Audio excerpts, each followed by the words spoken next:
오늘 8월 11일 수요 성경 공부 온라인으로 성경 공부를 시작하도록 하겠습니다.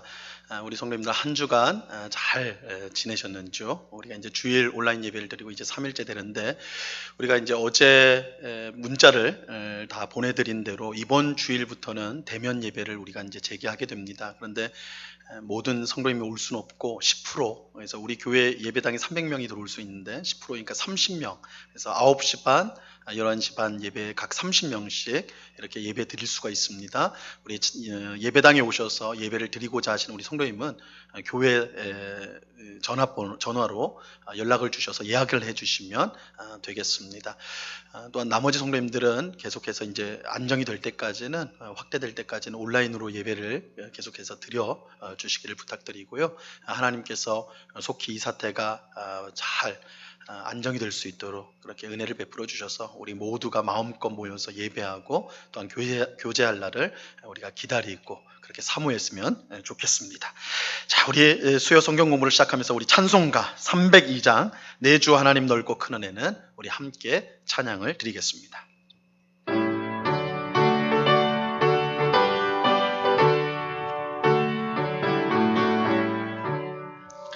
내 주 하나님 넓고 큰 은혜는 저 큰 바다보다 깊다.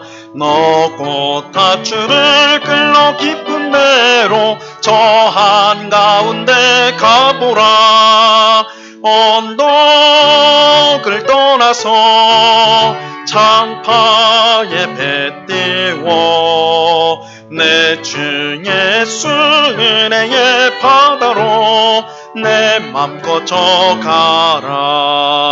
왜 너 인생은 언제나 거기서 저 큰 바다 물결 보고 금이 모르는 깊은 바다 속을 한번 헤아려 안 보나. 언덕을 떠나서 창파에 배 띄워 내 주 예수 은혜의 바다로 내 맘껏 져가라. 많은 사람이 얕은 물가에서 저 큰 바다 가려다가 찰싹거리는 작은 파도 보고 마음 약하여 못 가네. 언덕을 떠나서 창파에 배 띄워 내 주 예수 은혜의 바다로 내 맘껏 져가라. 자 곧 가거라. 이제 곧 가거라. 저 큰 은혜 바다 향해 자 곧 내 노를 저 깊은 데로 가라. 망망한 바다로 언덕을 떠나서 창파에 배 띄워 내 주 예수 은혜의 바다로 내 맘껏 져가라. 아멘. 오늘 하나님의 말씀은 사도행전 2장 38절 우리 한 절 말씀입니다. 우리 사도행전 2장 38절 말씀을 함께 보도록 하겠습니다.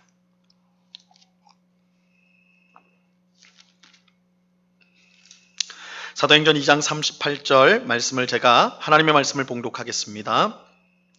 베드로가 이르되 너희가 회개하여 각각 예수 그리스도의 이름으로 세례를 받고 죄 사함을 받으라. 그리하면 성령의 선물을 받으리니. 아멘. 오늘 성령으로 사는 삶 두 번째 시간입니다. 우리 성령론에 관한 말씀을 우리가 함께 생각해보는 시간입니다. 우리가 지난 주 첫 번째 시간에서는 특별히 성령님에 대해서 이제 생각을 할 때 우리가 보통 성령님에 대한 이야기를 하면 성령의 은사 혹은 또한 성령의 능력 처럼 어떤 드러나는 현상들에 우리가 관심을 가질 때가 많은데, 사실 우리가 성령님에 대한 이 혼란이 있는 이유가 본질적으로 여기에 있습니다.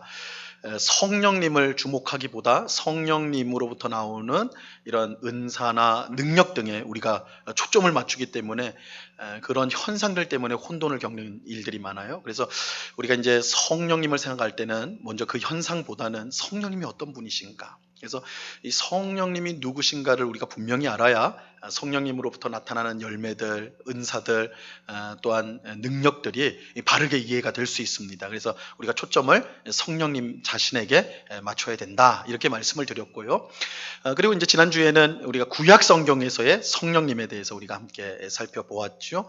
우리가 상대적으로 구약 성경보다는 신약 성경에 이 성령님에 대한 이야기가 훨씬 더 많이 나오고 그 내용 또한 명확합니다. 그러다 보니까 우리는 구약 성경에서는 성령님이 뭘 하셨는가, 구약 성경에 성령님이 계시기는 한 건가, 이렇게 생각할 때가 많아요. 그러나 성령님은 삼위일체 하나님 가운데 한 분이시기 때문에 당연히 구약 성경에서도 그 역할을 감당하셨다. 그래서 구약 성경은 안 계시다가 신약 성경에서 짠 나타난 분이 아니고, 우리가 지난주에 살펴봤던 것처럼 하나님이 세상을 창조할 때부터 이미 성령님의 역사가 있었다라는 것을 우리가 봤죠. 그래서 구약 성경에서 두드러진 이 성령님의 하시는 일, 역사를 한 4가지로 우리가 이제 봤는데, 성령님이 누구신가를 봤는데, 구약 성경이 말하는 첫째는 이제 창조하시는 성령님께서 창조하신다. 그래서 하나님이 이 세상을 창조하실 때 성령으로 완벽한 질서와 아름다움이 있는 세상을 만드셨다. 그래서 창조의 영으로서의 성령님. 그리고 하나님께서 인간이 타락한 이후에 인류의 역사는 결국 구원의 역사라고 말할 수가 있는데, 그 구원의 역사를 실현하는 분이 바로 성령님이셨다. 그래서 구원 역사를 실현하는 분으로서의 성령님에 대해서 보았고, 또 재창조의 영으로서의 성령님, 이것은 개인과 혹은 민족이 하나님 앞에 새로워지고 죄인이 하나님 앞에 하나님의 백성으로 변화되는 그 과정을 성령님이 하셨다. 그래서 재창조의 영으로서의 성령을 우리가 살펴보았습니다. 그리고 마지막 4번째로는 말씀, 성령님의 주된 사역이 말씀과 연관이 되어 있다. 하나님의 말씀과 성령님은 떨어질 수 없는 관계에 있다. 그래서 하나님 말씀과 관련한, 특별히 이제 성경과 관련한 성령의 역사를 2가지로, 사역을 2가지로 말씀드렸는데, 영감과 조명이라고 그랬죠. 그래서 하나님께서 성경 저자들에게 영감을 주셔서 성경을 기록했다. 하나님의 말씀을 문서로 기록하게 하셨다. 이걸 성령의 영감. 그리고 그 영감된 말씀, 하나님의 그 기록된 말씀을 오늘 우리가 읽을 때에 그 뜻을 이해하게끔 역사하시는 성령의 조명. 성령께서 빛을 비춰주신다. 그래서 성령의 조명으로 말씀을 우리가 깨닫게 된다. 이렇게 말씀을 드렸습니다. 그러면서 이제 우리가 이 성령님이 구약 성경에서는 이처럼 아주 사실은 이제 막 드러나는 역할로 되진 않지만, 신약에 와서는 아주 두드러진 역할을 오늘 우리가 이제 살펴보게 될 것인데 하는데, 이러한 신약 시대의 성령님의 활동이 두드러진 이유는 이미 구약 시대에 준비가 되고 있어요. 하나님께서 시내산에서 이스라엘 백성과 언약을 맺으셨는데, 모세 율법을 통해서 언약을 맺으셨는데 그것이 깨어져 가지고 이스라엘이 멸망당하게 됐죠. 아수르와 바벨론에 의해 멸망당하는데, 하나님께서 그때 이스라엘 백성을 버리지 않고 이제 너희 멸망했으니 끝이다 하지 않고, 국률에 풍성하신 하나님께서 새 언약을 체결을 하세요. 새 언약을 체결하는데, 날이 이를 것이다. 그 날이 되면 새 언약을 너희와 체결할 것인데, 그 새 언약의 가장 핵심 내용이 뭐냐면, 처음에 모세를 통해서 이스라엘 백성에게는 율법이 돌판에 새겨져서 주어졌거든요. 그런데 이제 새 언약, 날이 이르러서 맺어질 새 언약에 있어서는 돌판에 새겨진 율법이 아니라, 그건 실패했으니까 뭐 또 써줘봤자 이거 실패할 게 뻔하거든요. 돌판에 새기는 것이 아니라 어디에 새겨요? 마음에 새긴다. 심장에게 새겨주겠다. 그래서 예레미야의 말씀에 보면 너희 심장에 내 율법을 새기겠다. 너희 마음에 새기겠다. 이 마음을 레부른데 심장이란 뜻이에요. 심장에 내가 새기겠다. 근데 심장에 말씀을 새기겠다. 이게 뭐 문신은 피부에 새기는데 뭐 심장에 어떻게 새기나? 이걸 에스겔서에서 풀어서 성령, 나의 영을 너희 가운데 주어서 법을 이루게 하겠다. 이렇게 해설을 하는 것이죠. 그래서 결국 새 언약의 핵심적인 내용이 뭐냐면 성령을 주시는 것이다. 성령을 주시는 것이다. 그래서 우리 이제 요엘서 같은 경우를 보면 이것과 연관되어 있어서 새 언약을 통해 성령이 우리에게 주어지는데, 이 요엘서 2장에 보면 하나님이 마지막 날에 영을 모든 내 남종과 여종과 노인과 아이 청년에게 부어주겠다. 내 영을 부어주는 날이 오겠다. 이렇게 이제 연결이 돼요. 그러니까 새 언약과 연결해서 보면 그날이 되면 하나님께서 성령을 우리 모두에게 부어주셔서 새 언약을 맺을 것이다.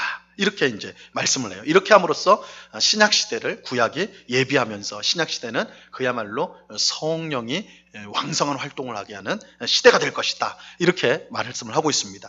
오늘은 이제 그 내용을 이어서 실제로 성령님이 역사 가운데 엄청나게 활동하시는 그 역사의 현장으로 등장하시는, 아주 뚜렷하게 등장하시는 내용들을 우리가 살펴보고자 합니다. 나눠드린 이제 유인물 보시면 들어가는 말부터 우리가 시작을 한번 해보죠. 우리는 성령님이 내 안에 함께 계심을 확신하며 살고 있습니까? 이 질문은 사실은 너무나 이건 당연한 거예요. 왜냐하면 성경이 우리에게 가르치는 바는 성령이 아니고는 예수님을 주라 시인할 수가 없다. 그리고 성령이 아니고는 하나님을 아버지라 부를 수 없다. 이렇게 말하거든요. 결국 뭐냐면 우리가 성도가 되었다, 구원받은 사람이 되었다라는 것은 결국 성령이 우리 가운데 있다라는 뜻입니다. 그래서 성령님이 내주 안에 계시지 않은 성도는 존재할 수가 없어요. 그래서 이제 지금은 우리 이제 돌아가셨지만 존 스토트라고 복음주의의 아주 위대한 신학자, 목회자인 설교가이기도 했는 존 스토트가 그리스도의 삶이 뭐냐, 그의 책에서 성령 안의 삶이다. 이렇게 이제 정의를 내렸어요. 맞는 거예요. 그죠? 성경적 정의예요. 신자, 성도의 삶이 뭐냐? 어렵지 않아요? 성도 안에서의 삶이다. 우리 주제로 하면 성령으로 사는 삶이 성도의 삶인 것입니다. 그런데 문제는 우리는 성령님이 내 안에 계신가? 난 정말 성령 안에서 살고 있나? 성령으로 살고 있나? 이것들을 우리가 잘 의식하지 못하고 생각하지 못하고 살아갈 때가 많다는 것이죠. 이것은 우리가 생각하지 못하는 이유는 뭐 여러 이유가 있겠지만, 하나는 이 성령의 역사, 은사를 두드러지는 눈에 나타나는 어떤 현상으로 이해하기 때문에 그래요. 난 방언 못하는데, 나는 뭐 누구를 위해서 기도하면 병이 낫고 이러는 게 아닌데, 그러니까 난 성령의 능력이 나타나지 않으니까 난 성령님이 내 안에 안 계신 것 같은데, 뭐 내 마음이 막 뜨겁고 막 어떤 말씀을 들을 때 막 뭐 내 마음이 막 요동치고, 나 그런 게 별로 없는데, 그러니까 난 성령님하고는 별론가 보다.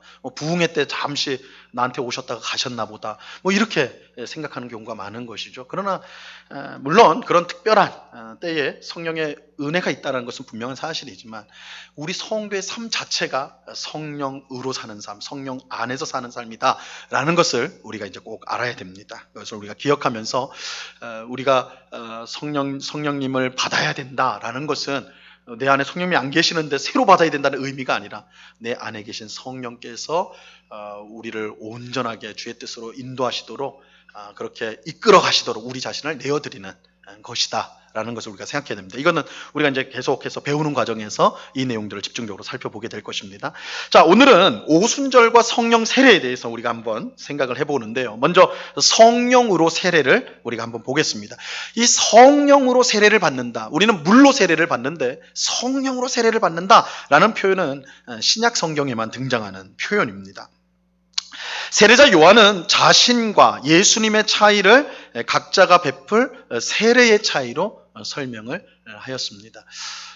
우리가 보통 성경에서도 세례 요한이라고 하는데 왜 목사님은 세례자 요한이라고 자자를 계속 붙입니까? 어색하다고 생각하실 수도 있을 텐데, 세례자 요한이 사실은 정확한 표현입니다. 우리가 왜냐하면 요한이 세례가 아니잖아요, 그죠? 요한은 세례자, 세례를 베푸는 사람이잖아요. 그래서 세례자 요한이라고 표현한 게 맞아요. 물론 이거 축약해가지고 세례 요한 이렇게 이제 표현을 하기는 하지만 더 정확한 표현이 세례자 요한이다. 이렇게 할 수가 있습니다. 어쨌든 세례자 요한이요, 자신과 예수님의 사이를 구별할 때 이 세례의 차이를 구별을 합니다.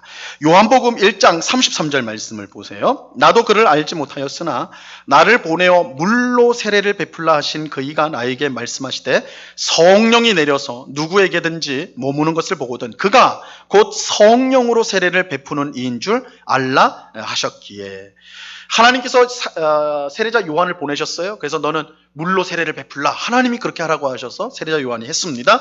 그런데 이 세례자 요한에게 하나님께서 뭐라고 말씀하셨냐면, 누군가에게 성령이 부어지는, 누구 위에 성령이 머무는 것을 보거든 그 사람이 성령으로 세례를 주는 자인 줄 알라, 이렇게 말씀을 하셨어요. 그래서 세례자 요한은 누구예요? 물로 세례를 주는 자.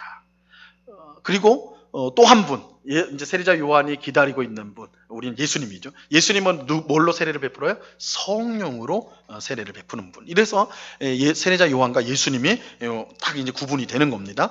그런데 마태복음에 보면요, 이것을 좀 더 확장해서 예수님께서는 성령과 불로 세례를 베풀 것이다, 이렇게 말씀을 해요.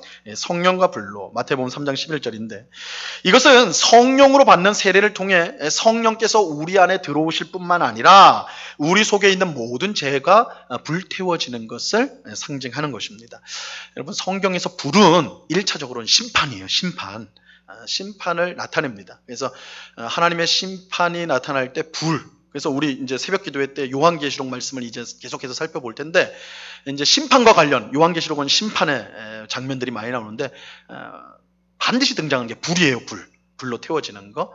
예수님도 꺼지지 않는 불에 던져진다는 표현을 쓰셨죠. 그래서 이 불은 심판하고 관련이 있습니다.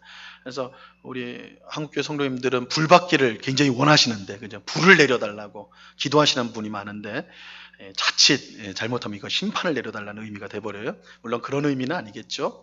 그런 의미는 아니겠지만 사실은 성경에서 대부분의 이 불의 용언, 불이란 단어는 심판과 연관된다. 이걸 좀 생각할 필요가 있습니다. 그래서 이제 성령과 불로 세례를 준다 할 때, 성령은 우리 안에 오시는 성령으로의 세례, 성령이 우리 안에 내주하시는 것이라고 한다면, 불 세례는 심판하는 거예요. 심판하는 거예요. 그래서 우리가 좀 아래에서 또 설명하겠지만, 성령님이 우리 안에 들어오시기 위해서는 우리 안에 있는 죄가 반드시 해결되어야 됩니다. 우리가 죄로 가득하 있는데 그 자리에 성령이 계신다? 있을 수 없는 일이죠. 성령은 거룩한 영인데, 그야말로. 그렇기 때문에 먼저 우리 속에 있는 모든 죄가 불태워져야 하는 것입니다. 이런 의미에서 불과 성령과 불 세례라, 이렇게 이제 이해할 수가 있습니다. 물론 지금 이제 제가 설명드린 이해대로 하지 않는 분들도 있습니다. 어떤 이제 많은 학자들은 이 성령과 불 세례를, 성령은 하나님의 구원을 뜻하고 불은 하나님의 심판을 뜻한다. 그래서 이거를 나누어서 설명할 수도 있는데, 어쨌든 우리 개인이, 우리 성도가 성령을 받기 위해서는 반드시 죄가 불태워져야 되는 과정이 필요하기 때문에 이러한 식으로도 우리가 이해할 수가 있습니다. 두 번째로 보시면, 예수님이 베푸실 성령으로 세례는 믿음이 좋은 특별한 사람이 아닌 모든 성도에게 주어지는 것입니다. 자, 이 성령으로 세례 받는다라는 것을 우리가 이제 이해할 때요, 이게 사실은 굉장히 다른 다른 성도들, 교파들마다 이 이해가 다릅니다. 특별히 오순절 교회, 우리 순복음 교회라고 편하게 말하면 순복음 교회 같은 데서 성령으로 세례라는 표현은, 이것은 지금 제가 말씀드리는 성령으로 세례하고 좀 구분을 해서 그분들은 표현을 해요. 그분들은 이제 성령님이 우리에게 오시는 것과 더불어서 하나 더 세례가 있다고 그래요. 하나 더. 그거는 뭐냐면 성령의 능력이 임하는 거예요. 특별한 능력. 그래서 방언이라든지 어떤 신유라든지 이런 능력이 나타나는 세례가 있다는 거예요. 성령의 세례. 그래서 보통 그렇게 성령으로 세례를 받는다 할 때 이런 성령님의 특별한 능력으로서의 세례. 그러니까 이러한 것들은 모든 성도가 누리는 것이 아니라 일부 성도들만 누리게 되는 것이겠죠. 그래서 그것을 성령 세례라 이렇게 표현하는 경향이 있습니다. 그래서 이거를 두 번째 축복이다. 첫 번째 축복은 모든 성도에게 주어지는 성령이 첫 번째 축복이라면 몇몇 성도에게 정말 뜨겁고 간절히 구하는 성도에게 세컨 블레싱, 두 번째 복이 임하는 것이다. 이걸 성령 세례라고 표현을 하는데 저는 그 의견에는 동의를 하지 않고 이 성경에서 말하는 성령의 세례라는 것은 어떤 특별한 성도에게 주어지는 세례라기보다는 모든 성도에게 주어지는, 그러니까 그리스도인이 되게 하는, 성도가 되게 하는 세례를 성령 세례로 보아야 된다라고 저는 생각을 합니다. 즉 성도는 성령으로 세례를 받은 사람이 어떤 특별히 믿음이 좋은 사람만 받는 세례가 아니라, 만든 세례가 성령으로 세례가 아니라 모든 성도가 받는 세례, 그러니까 성도가 되기 위해서 받아야 되는 세례가 성령으로 세례를 받는 거예요. 예수님은 사람이 물과 성령으로 나지 아니하면 하나님 나라에 들어갈 수 없다, 이렇게 말씀을 하셨어요. 물과 성령으로 나지 아니하면, 그러니까 성령으로 세례를 받지 않으면, 그죠? 성령으로 세례 받지 않으면 하나님 나라에 못 들어가요. 구원받지 못한다는 말이에요. 이런 면에서 성령으로의 세례는 모든 성도가 받는 세례요, 또한 성도가 되게 하는 세례다라고 말할 수가 있는 것입니다. 어떤 특별한 능력이나 어떤 특별한 복을 받는 의미, 두 번째 의미로서의 성령으로 세례가 아니라 모든 성도가 받는 구원받기 위한 반드시 필요한 것이 바로 이 성령으로 세례다, 이렇게 말씀을 드립니다. 그런데 이제 세 번째로 보세요. 근데 요한복음은요, 예수님께서 하나님께로 돌아가셔야만 성령님을 보내주실 수 있다라고 말씀을 하세요. 그 세례자 요한은 예수님이 성령으로 세례를 베풀 자라고 말씀하는데, 근데 예수님 자신은 뭐라고 하냐면 내가 하나님 아버지께로 가야만 성령으로 세례를 베풀 수 있다, 성령이 임할 수 있다, 이렇게 말씀을 하십니다. 요한복음 16장 7절에 보면 그러나 내가 너희에게 실상을 말하노니 내가 떠나가는 것이 너희에게 유익이라. 내가 떠나가지 아니하면 보혜사가 너희에게 오시지 아니할 것이요 가면 내가 그를 너희에게 보내리니. 그죠? 내가 떠나가는 것이 유익하다. 내가 가지 않으면 보혜사가 너희에게 오지 못한다, 이렇게 말씀을 해요. 그러니까 예수님이 하나님께로 가셔야만 성령으로의 세례가 우리에게 가능하다라는 거예요. 베드로는 사도행전 2장 33절에서 이제 오순절날 설교인데 뭐라고 말하냐면, 여기서는 예수님이에요. 그가 약속하신 성령을 아버지께 받아서, 예수님 뭐라고 해요? 하나님께로 돌아가셔가지고 성령을 예수님이 받아서 우리에게 부어주시는 것이다, 이렇게 말하고 있어요. 그래서 예수님이 이 땅에 계실 동안에는 성령으로 세례가 베풀어지지 않았습니다. 하지만 예수님께서 승천하기 직전에 성령으로 세례가 곧 베풀어질 것이니 기다리라고 그렇게 말씀을 하셨죠. 그러니까 성령으로의 세례는 예수님에 의해서 베풀어지는데, 예수님이 이 땅에 계실 때가 아니라 예수님이 하나님께로 가셨을 때 성령을 받아 우리에게 부어주실 수가 있는 거예요. 그래서 이 땅에 계실 때는 성령으로 세례를 받지 못하였습니다. 자, 그럴 대신 예수님은 약속을 하신 거죠. 그래서 사도행전 1장 5절 말씀에 보면 요한은 물로 세례를 베풀었으나 너희는 몇 날이 못되어 성령으로 세례를 받으리라. 그죠? 성령으로 세례를 받으리라 하셨느니라. 예수님의 말씀처럼 그가 하늘로 올라가신 후 며칠이 안 되어 제자들은 성령으로 세례를 받게 되지요. 이 날이 바로 오순절이라고 말하고 있습니다. 자, 이래서 이제 우리가 성령의 세례에 대해서 이제 내용을 살펴봤는데, 이 성령 세례가 언제 주어지게 되었는가? 오순절날 주어져야 되었다. 그럼 왜 오순절인가? 이렇게 당연히 질문이 되어야 되겠죠. 이 부분을 오늘 우리가 좀 더 깊게 생각을 해보고자 하는 것입니다. 자, 오순절 성령 강림, 첫 번째 보시면 오순절에 성령님이 기도하는 제자들에게 강림하셨고 그들은 성령으로 세례를 받았고 성령으로 충만하여 졌습니다. 그런데 왜 오순절일까? 자, 사도행전 2장 1절을 보면 오순절 날이 이미 이름에 그들이 다 같이 한 곳에 모였더니 2장 4절은 그들이 다 성령의 충만함을 받고 성령이 말하게 하심을 따라 다른 언어들로 말하기를 시작하니라, 이렇게 말씀하거든요. 오순절. 자, 이 오순절은요, 이제 2번에 설명이 되어 있습니다. 오순절은 6월절로부터 50일이 지난 후에 있는 절기였습니다. 그래서 이 오순절을 다른 말로 맥추절이라고도 하고 칠칠절이라고도 불렀어요. 그러니까 오순절, 맥추절, 칠칠절은 다 같은 말입니다. 자, 맥추절이라고 부르는 이유는 보리의 첫 열매를 거두었기 때문에 이날을 맥추절이라 이렇게 불렀어요. 근데 이제 좀 더 우리가 관심을 기울여야 될 걸 칠칠절과 오순절이라는 명칭인데, 이 칠칠절과 오순절은 이 6월절과의 시간 차이 때문에 생긴 이름입니다.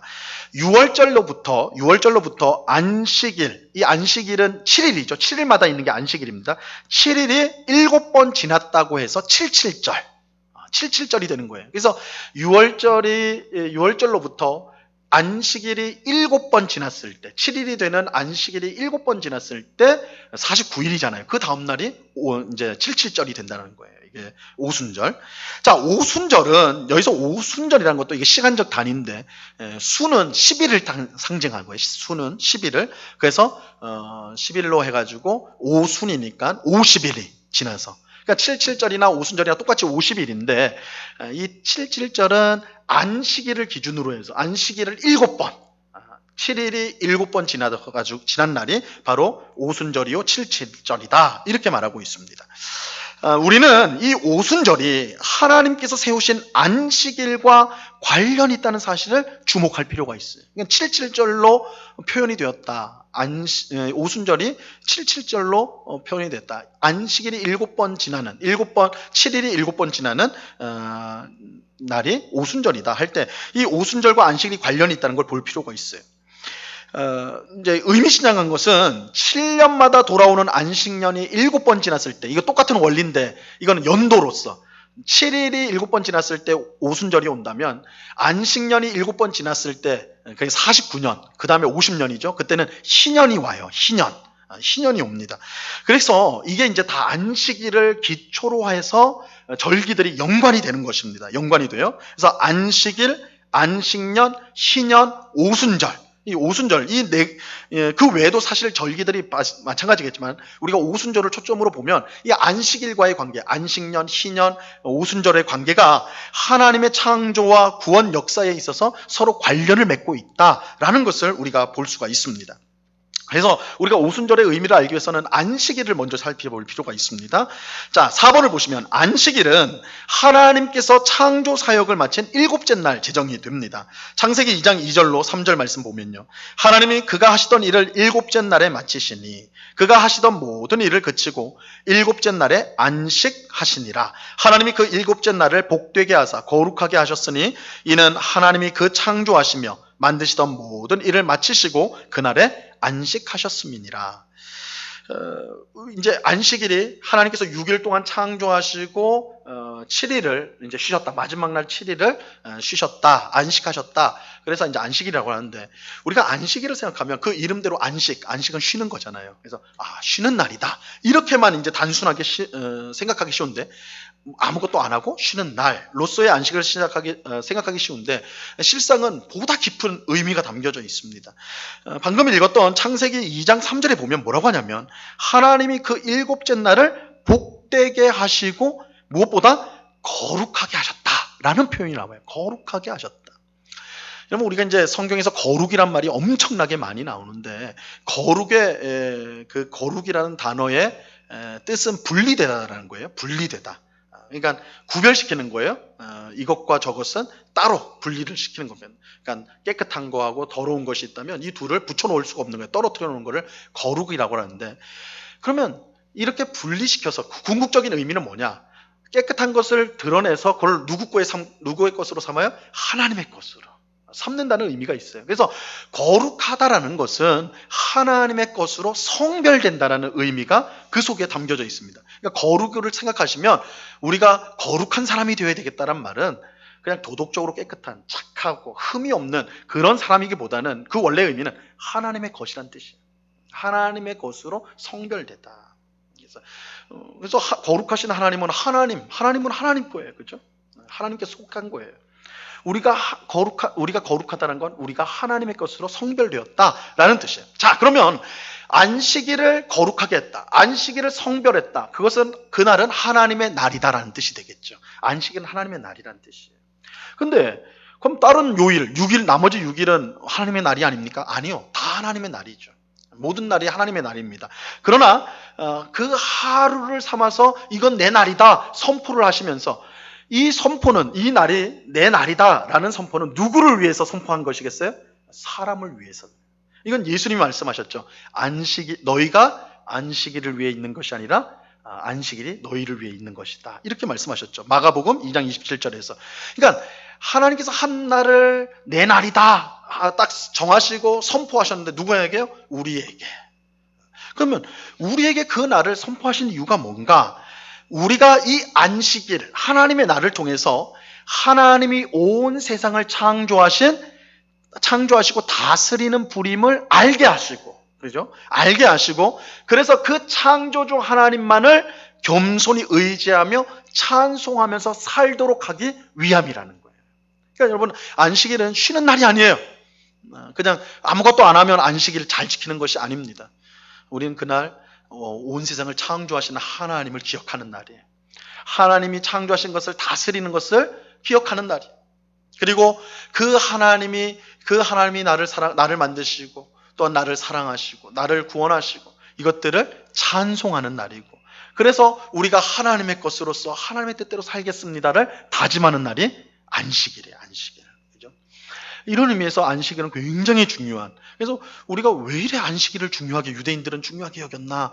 우리 한국교회도 주일 성수라는 귀한 전통이 있죠. 그래서 우리 우리 신앙인들은 이제 주일을 지킬 때 얼마나 철저하게 주일을 지켰는지 모릅니다. 물론 이게 너무 율법적으로 변모된 모습이 있어서 우리가 이제 그 모습은 우리가 다시 생각해봐야 되겠지만 그 마음은 너무나 귀한 거예요. 이 의미가 담겨 있기 때문에 그래요. 안식일은 하나님이 온 세상을 창조하고 다스리고 우리를 자신의 것으로 삼았다는 것을 기억하고 감사하는 그런 날이에요. 그런 날이에요. 근데 이 안식일의 의미가요, 이 모세를 통해서 주신 율법에 의해 확장이 됩니다. 확장이 됩니다. 자, 신명기 5장 15절 말씀인데, 너는 기억하라. 내가 애굽 땅에서 종이 되었더니 내 하나님 여호와가 강한 손과 편팔로 거기서 너를 인도하여 내었나니, 그러므로 내 하나님 여호와가 내게 명령하여 안식일을 지키라 하느니라. 안식일은 하나님의 창조와 관련이 있는데, 하나님이 창조 때 정하셨으니까. 근데 방금 읽은 말씀에 보면 하나님의 구원과도 관련이 있어요. 출애굽기 이 10계명은요, 성경에 2번 나옵니다. 출애굽기 20장에서 등장하죠. 출애굽기 20장에 10계명이 나오는데 거기서는 안식일이 하나님의 창조와 연관이 됩니다. 하나님의 창조하고 연결이 돼요. 그래서 출애굽기 20장에 보면, 이는 엿새 동안에 나 여호와가 하늘과 땅과 바다와 그 가운데 모든 것을 만들고 일곱째 날에 쉬었습니다.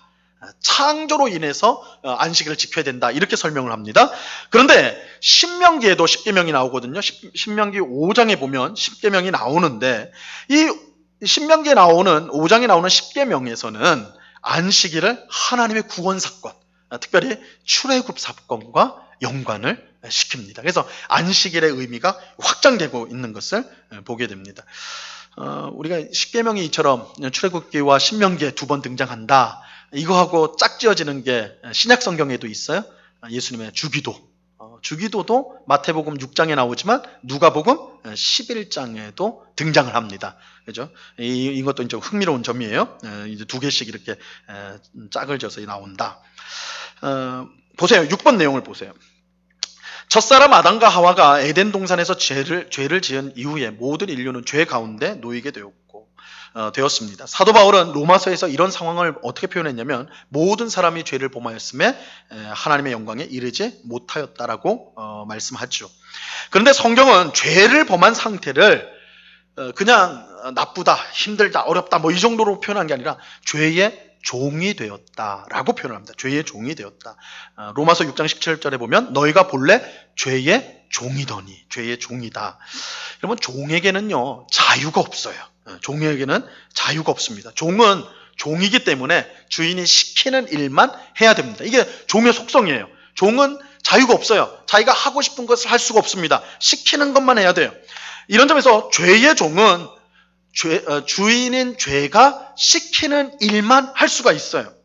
그래서 우리가 죄의 종이 되었다는 것은 우리가 하는 모든 것은 다 죄라는 거예요.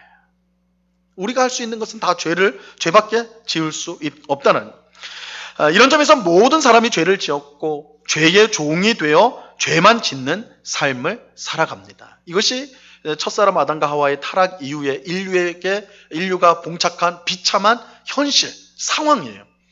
그냥 단순히 죄를 지어서 나빠졌다, 도덕성이 땅에 떨어졌다 정도가 아닙니다. 죄의 종이 되어서 숨쉬는 모든 동안 죄를 지을 수밖에 없는 존재로 살아가게 되었다는 거예요. 이거를 사도 바울이 에베소서 2장 1절에서 뭐라고 표현했냐면 허물과 죄로 죽었던 너희를 이라고 표현을 해요. 허물과 죄로 죽었던 너희를. 죄로 죽은 너희를. 그러니까 이게 뭐예요? 너희는 시체다. 너희는 시체라는 말이에요. 시체란. 이 말씀 보면 우리가 당황해요. 아니 우리 이렇게 멀쩡히 살아있는데 우리가 좀 가끔가다 착한 일도 좀 하잖아요. 그죠? TV 보다가 아프리카 어린이가 물이 없어서 뭐 그렇다 배고프다 그러면 전화 걸어가지고 5,000원도 후원하고 막 이런 것도 하는데 우리가 뭐 죄만 짓습니까? 그렇게 하지 않습니까? 근데 성경은 아주 냉정하게 말을 해요.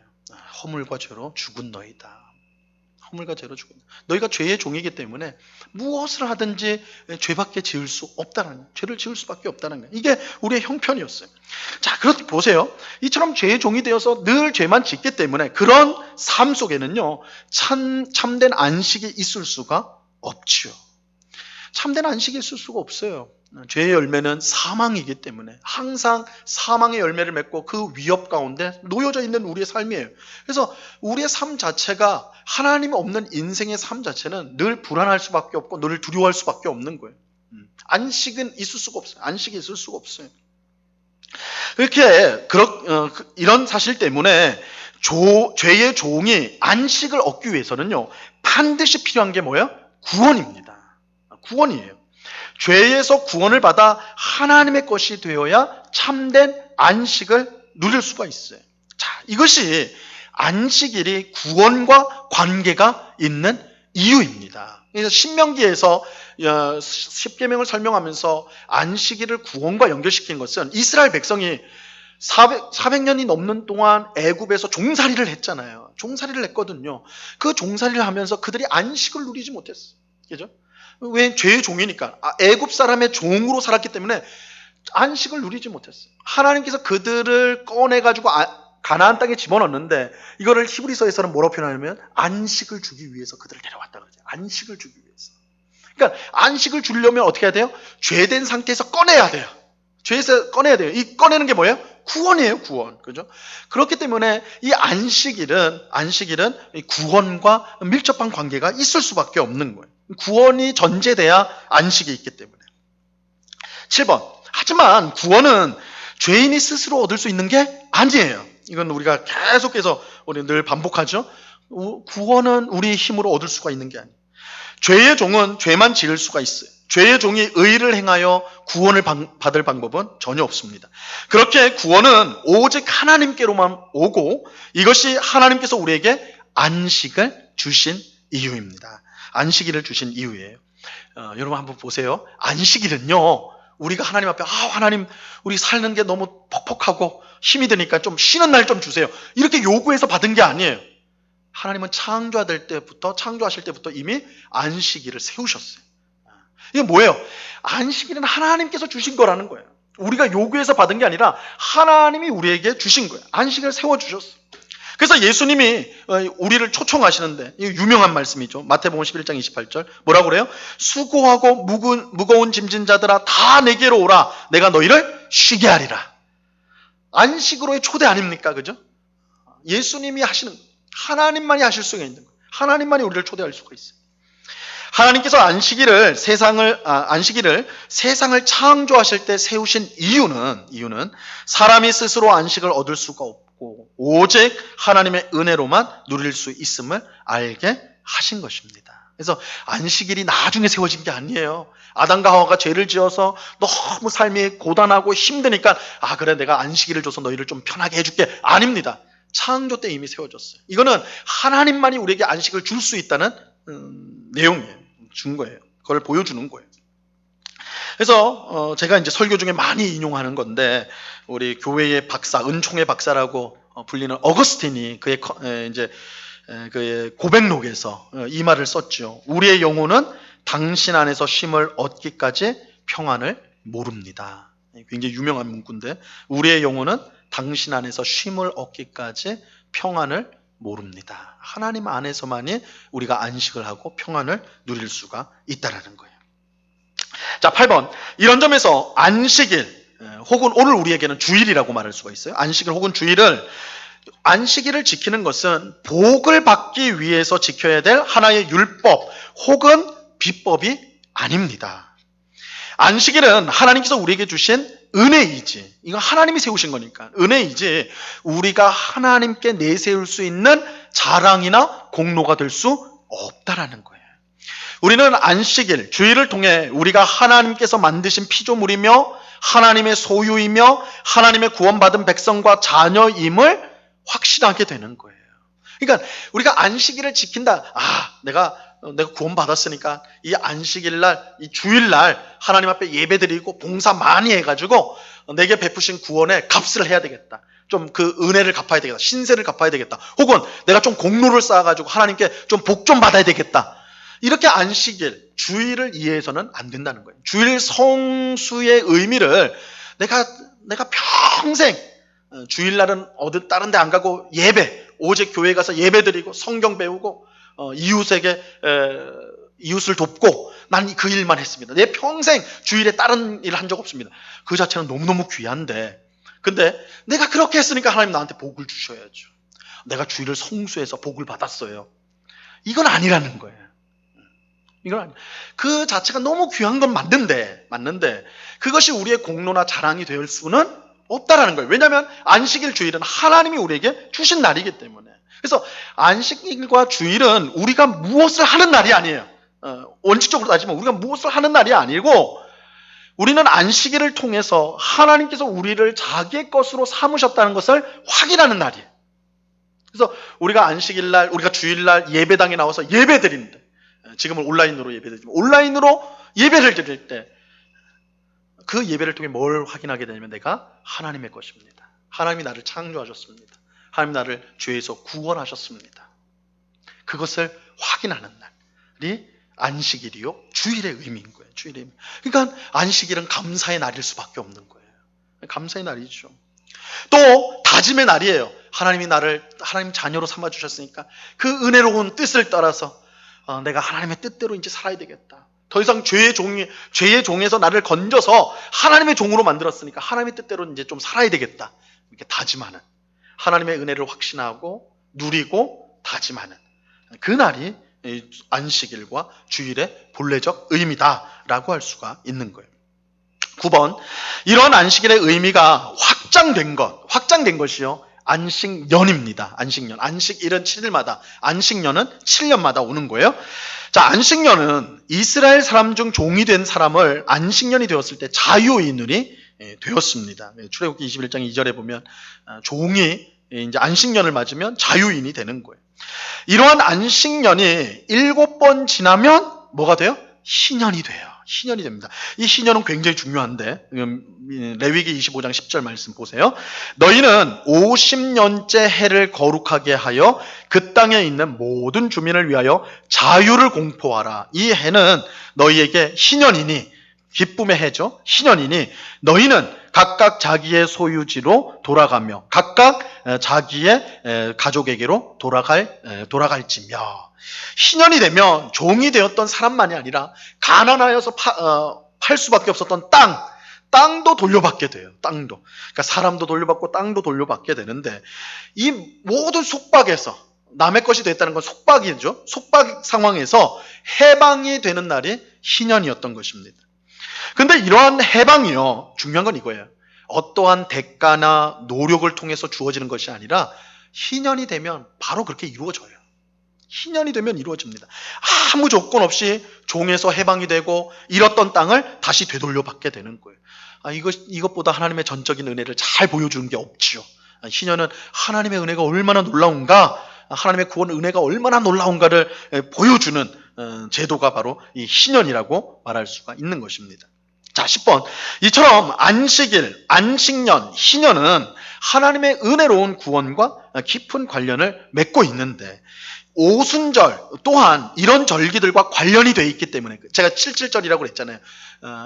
안식일을 7번 지나가지고 안식일 7번 지나가지고 77절이 된다. 오순절이 된다. 이렇게 말씀하셨으니까 이런 절기와 관련되어 있기 때문에 자연스럽게 이 오순절 또한 구원의 의미를 가지게 돼요. 특별히 오순절에 성령이 강림하셨다는 사실, 성령님이 강림하셨다는 사실은 깊은 구원의 의미를 보여주는 것입니다. 자, 11번 보세요. 첫사람 아담과 하와의 타락 이후에 사람들은 점점 더 깊은 죄악에 빠지게 됩니다. 그 정도가 너무나 심각해져서 하나님께서 사람 창조한 것을 후회하십니다.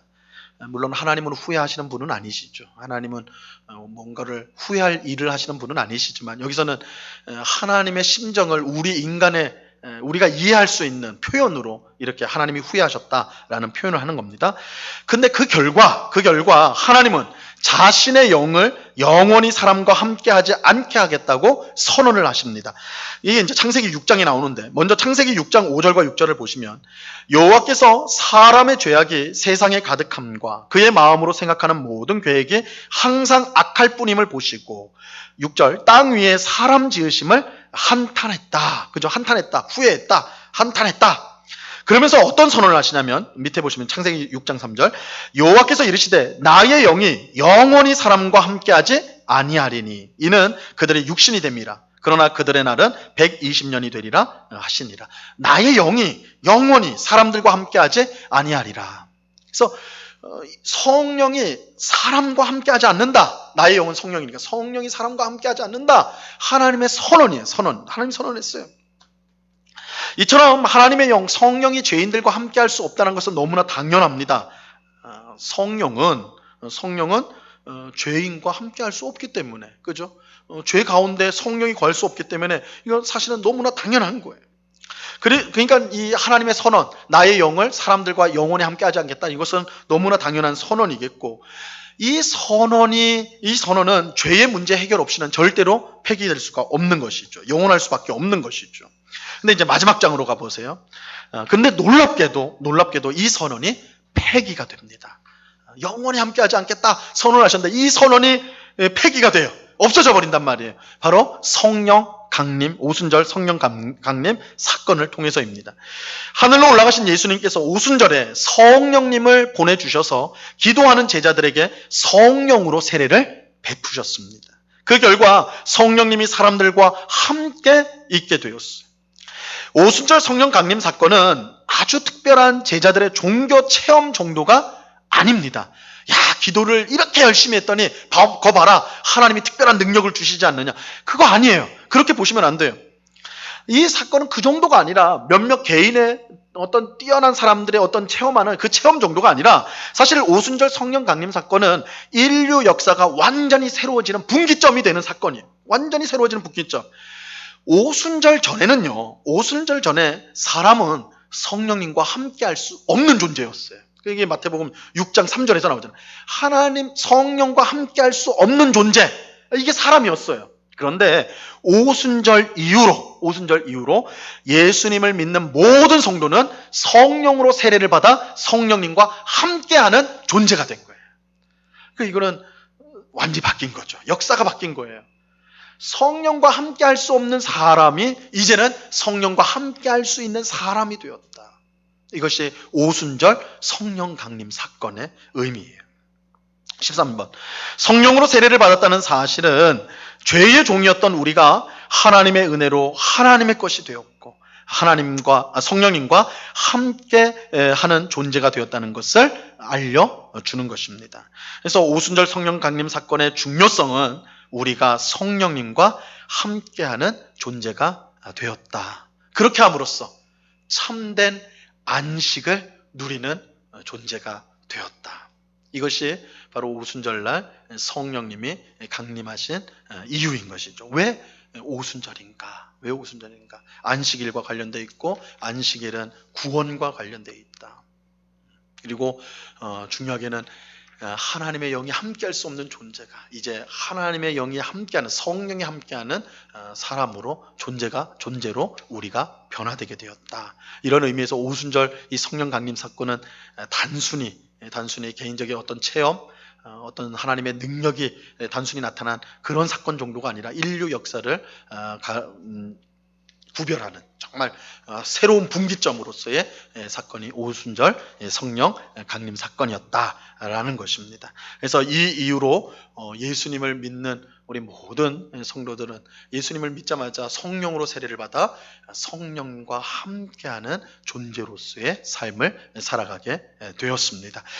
우리가 이제 다음 시간에는 성령님으로 함께 성령 세례를 받아서 성령과 함께하는 삶이 어떠한 삶인가를 우리가 다다음 시간에 계속해서 살펴보도록 하겠습니다.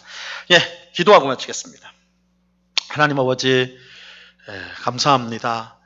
오늘 성령으로 세례를 받는 것과 오순절 성령 강림 사건의 의미들을 우리가 성경을 통해 함께 공부하였습니다. 오늘 배운 내용들을 우리 마음속에 잘 새길 수 있게 하여 주시고, 무엇보다도 우리가 이전에는 성령님이 함께할 수 없는 죄인, 절망적인 죄인의 비참한 삶을 살았지만 오순절 성령 강림 사건 이후로 예수를 믿는 우리 모두에게 성령님이 임하셔서 성령님과 동행하는 삶을 살게 되었다. 우리가 그런 복된 존재가 되었다라는 이 사실을 우리가 분명히 깨닫고 늘 성령님과 동행하는, 성령을 따라 살아가는, 그래서 하나님을 기쁘시게 하는 우리 모든 성도들 될 수 있도록 은혜를 베풀어 주시옵소서. 감사하오며 예수 그리스도 이름으로 기도드리옵나이다. 아멘. 예, 우리 찬송가 185장 오늘 같이 찬양하도록 하겠습니다.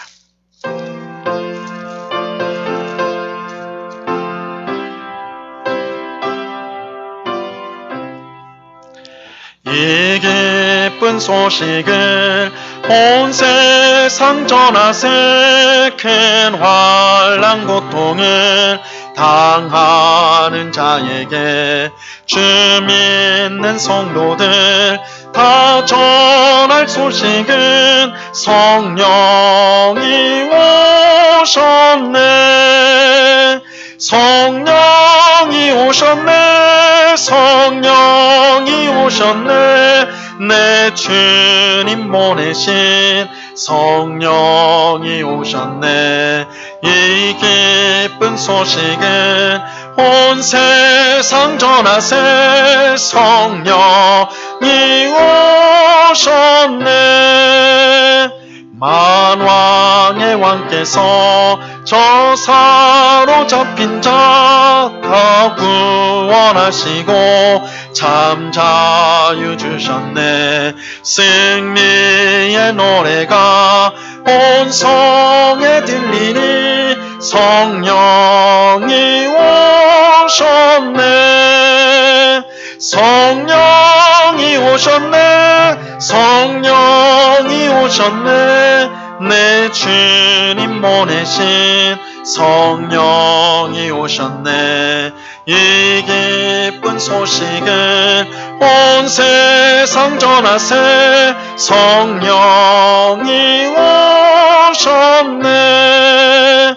한없는 사랑과 그 크신 은혜를 늘 의심하면서 안 믿는 자에게 내 작은 입으로 곧 증언하리니 성령이 오셨네. 성령이 오셨네. 성령이 오셨네. 내 주님 보내신 성령이 오셨네.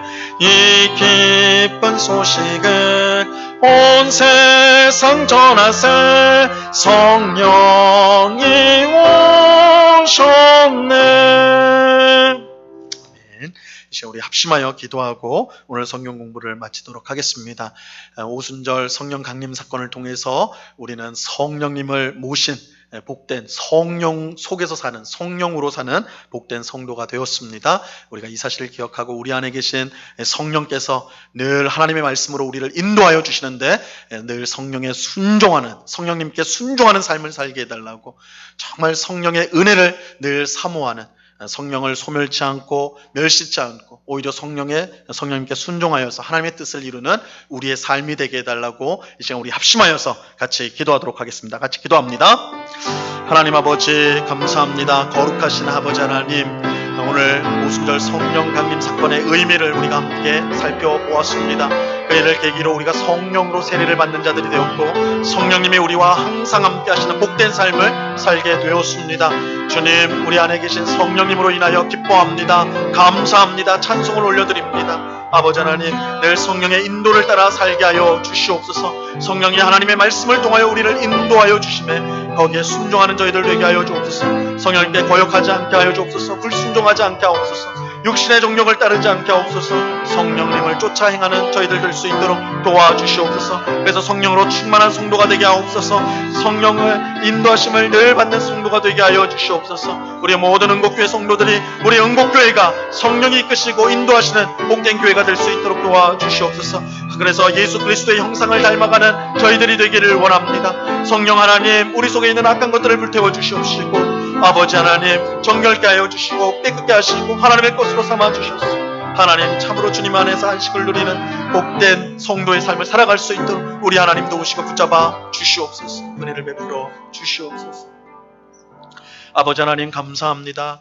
오늘 주신 말씀을 우리가 잘 기억하여서 늘 성령의 인도함을 받고 성령 안에서 성령이 주시는 은혜와 능력을 힘입어서 하나님의 뜻을 이루는 예수 그리스도의 형상을 닮아가는 주의 백성들 다 될 수 있도록 꼭 붙잡아 주시옵소서. 아버지 하나님, 이제 오는 8월 15일 주일부터 우리가 대면 예배로 함께 모여서 예배당에서 예배를 드리게 됩니다. 또한 월요일부터는 새벽 기도회가 대면으로, 또한 수요 성경 공부와 금요 기도회도 대면으로 이루어지게 됩니다.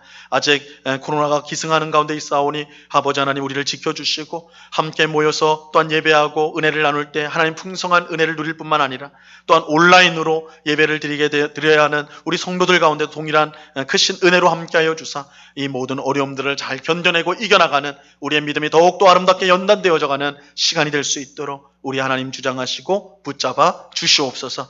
언제나 우리와 함께 하시는 주님께 감사와 찬양을 올려드리오며 예수 그리스도 이름으로 기도드리옵나이다. 아멘.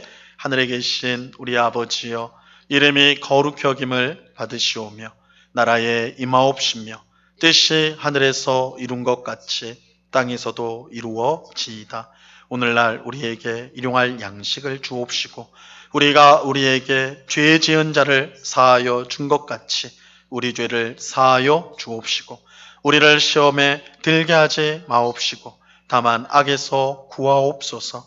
대개 나라와 권세와 영광이 아버지께 영원히 있사옵나이다.